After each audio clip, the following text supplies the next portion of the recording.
Well, Los Angeles issued a curfew in parts of the city as protests continue against ICE. It comes after President Trump deployed more than 4,000 National Guard troops and 700 Marines.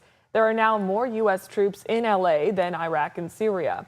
Secretary of Defense Pete Hegseth says their mission will go on for the next 60 days, costing American taxpayers about $134 million. ABC's Perry Russum joins us now with the latest from Washington.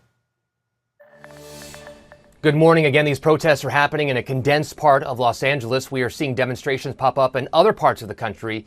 Now Texas will be deploying their own National Guard.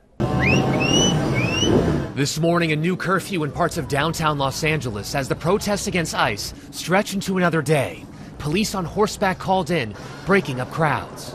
California Governor Gavin Newsom says more than 220 people have been arrested so far, with investigators reviewing video to build more cases. This situation was winding down and was concentrated in just a few square blocks downtown. But that's not what Donald Trump wanted. He again chose escalation. He chose more force. Other states are next. President Trump deploying more than 4,000 National Guard troops and 700 Marines to Los Angeles, where there are now more active troops than in Iraq and Syria. Their role in dispersing crowds has been minimal. Trump warning the use of the military could be seen in other cities. This is the first, perhaps, of many, or perhaps, if we didn't attack this one very strongly, you'd have them all over the country. Protests against ICE spreading to other cities from coast to coast. Overnight, Texas Governor Greg Abbott says he will deploy National Guard troops ahead of protests this week. In his words, to ensure peace and order.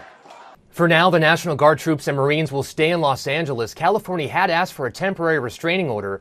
The judge declined until a full hearing tomorrow. Perry Russum, ABC News, Washington. And we have continuing coverage of the protests and the fallout, including an exclusive interview with Lieutenant Governor Eleni Kounalakis. You can watch our extended coverage. It's streaming right now on the ABC 10 Plus TV app, which is free to download to your TV.